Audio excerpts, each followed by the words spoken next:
In 1935, a young assistant U.S. attorney named Thomas Dewey launched a crusade to weed out mob corruption in New York. Charles Lucky Luciano was his main target. Luciano was arrested on a trumped-up charge of profiting from prostitution. In 1936, he was found guilty and sentenced to 30 to 50 years in Dannemora Prison in upstate New York. He continued to run the family from his cell, but the day-to-day operations fell to his number 2 man, Vito Genovese. The rest of the gang regarded Vito as a thug. You know, he was a Neanderthal. Guys like Luciano, they were always trying to figure out a business angle. I want to make money on this. Vito's solution to every one of these problems, well, we'll just go in and we'll kill him. You knew, just from looking into his eyes, that he could destroy you without any regrets in a second and not think of it for more than a half a second after. It was the eyes of a killer, which he was. Genovese would stop at nothing to get what he wanted. Soon after his first wife died in 1931, he became interested in his 22-year-old cousin, Anna Patillo Vernatico.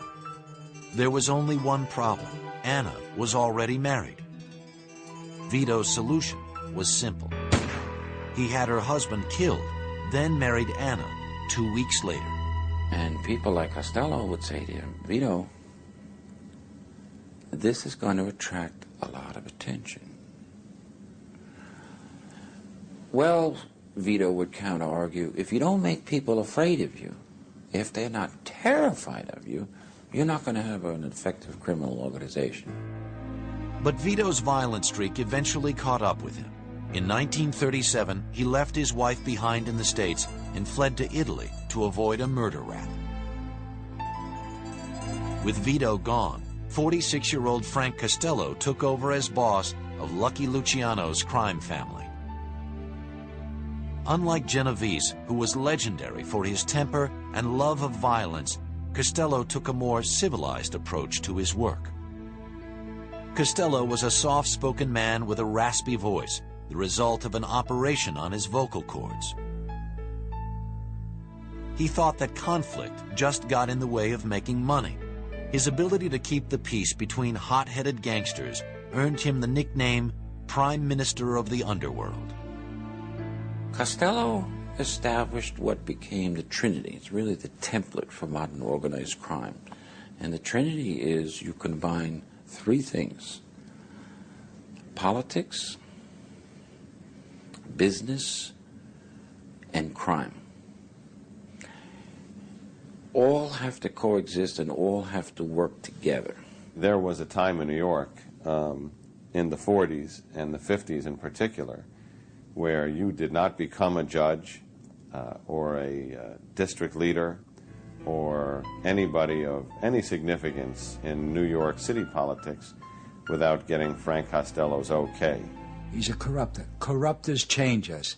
When judges are bought, when police chiefs are bought, when people in government are bought, it changes our system of government. And it is much more dangerous than Vito Genovese, who merely kills.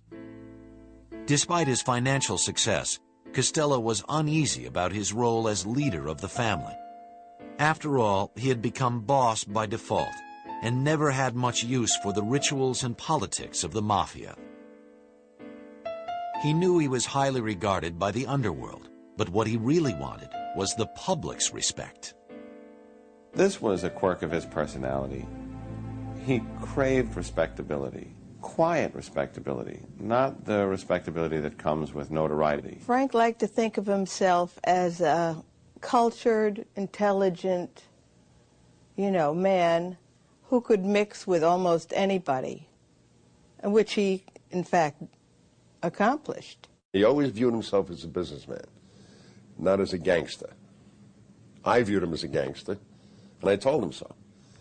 I said, Frank, you're a gangster who wears nice suits. Finally, in 1947, half a century before Tony Soprano, a depressed 56-year-old Costello did the unthinkable for a crime boss. He went to a psychiatrist, for God's sakes. And He saw the psychiatrist for 2 years. He felt that if he had had an opportunity to get some education, he would have not ended up in the mafia, but would have ended up as senator. Costello's shrink told him to make new friends and start spending more time with nice people. But as Costello carved out a new social life for himself, an old nemesis was about to return. Before long, Costello would find not only his role as boss, but also his life in the crosshairs. By the late 1940s, Frank Costello had been boss of the Genovese crime family for the better part of a decade. Yet Costello also craved respect outside the mob. On the advice of his psychiatrist, he began spending more time with regular people and less time with other members of the mafia. But while Costello was busy searching for inner peace, his rival, Vito Genovese, was gunning for a way to get back into the boss's chair. In 1946, after nearly 10 years as a fugitive in Italy, Genovese had been extradited to the U.S. to stand trial for the murder of a mob associate. But lo and behold, a strange thing happened. The chief witness against him suddenly turned up dead. Who can explain it? It's a mystery. But in any event, the murder case against him collapsed, and now he went back feet first into the American mafia. But he's no longer the number 2 man. He's not the number 1 man. He's just a capo, a lower-level leader, which he deeply resented. And he harbored that resentment against Costello.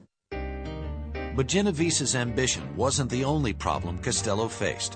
In 1951, he was called to testify before a congressional committee investigating organized crime. The committee grilled Costello about his activities. You must have in your mind some things you've done that you can speak of to your credit as an American citizen. If so, what are they? Paid my tax. His worst fear was realized, and it came to fruition during the Kefauver Committee hearing, when he was unmasked for what he was, a mafia leader in disguise, uptown, who was really the uptown branch of the Cosa Nostra. Humiliated and angry, Costello walked out in the middle of his 3rd day of testimony. He was charged with contempt and served 14 months in prison. 3 years later, he was convicted of tax evasion, fined $30,000, and sentenced to 5 years. He was released on appeal after serving 11 months, but he knew his days as head of the family were numbered. Vito Genovese had made no secret of his desire to become boss.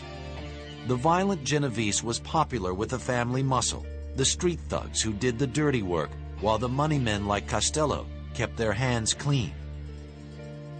In the years while Vito Genovese was away, the men closest to him did not prosper under Costello, as well as others had. So he felt his men had been held down and held back, and he was looking for vengeance. Genovese was now determined to knock off his longtime rival.